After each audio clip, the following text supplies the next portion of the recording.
MotoClick's AI setup is here to change the game in motocross suspension setup, and in this video I'll take you through how it actually works and how to use it, and it's really easy to do. So what you want to do is, after you've downloaded the data from the MotoClick device, so you follow those instructions in the other video how to use the MotoClick app, you can then open the lap timing screen on your device.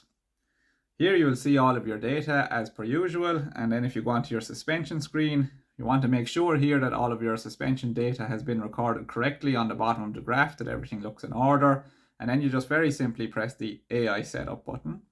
Here you have a sensitivity adjuster at the top of the screen, and what that means is that on certain types of suspension, one click can mean more than on other types.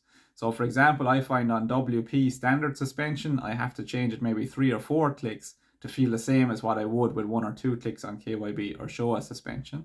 So this is something that you'll have to kind of feel out for yourself and see what you're comfortable with. But basically what it means is that with higher sensitivity, it will ask you to go more clicks, and with lower sensitivity, it will ask you to go with fewer clicks.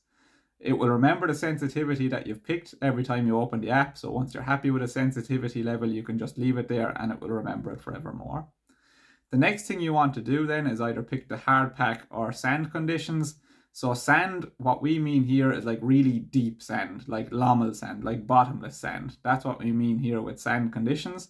So if you're at a sandy track but it's got a hard base, we'd still recommend hard pack conditions for that setting. So in that case, then you would pick the hard pack setting.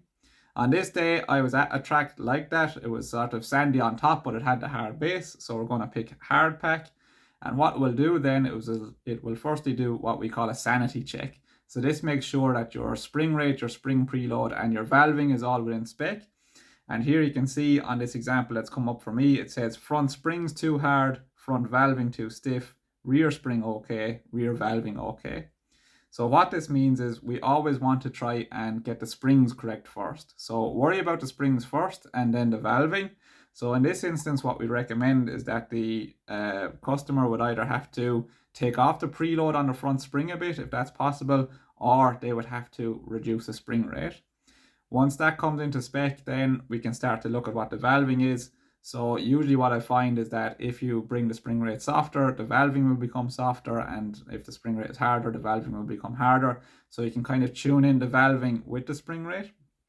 And then if that checks out okay, then it's okay, you can leave your valving alone.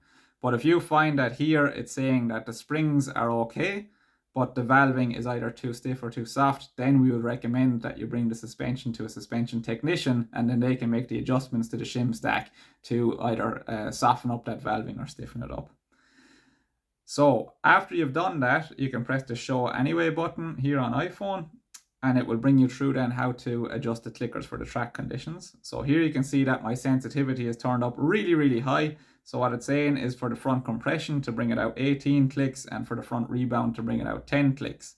And this could be caused, having to adjust the clicks by so many here could be caused by that stiff front spring as well.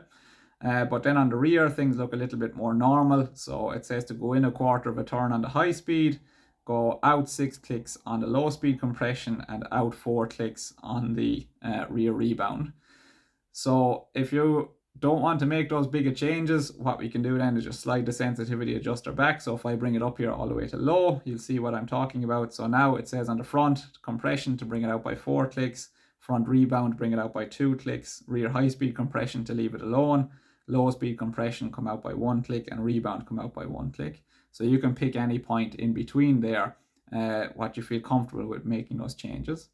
If you have any more questions on the AI setup and you'd like me to explain it further, then you can use the little message box on the website, and then we can have a conversation about it. I can answer any questions that you have, but hopefully you see how this is relatively quick and easy to use, and that it can give you the best performing suspension on the track every time you go. So each time you go out, you can come back in, check your data here, make sure you're making the right adjustments, and when you go back out on the track then the next time, you know you've got the best performing bike.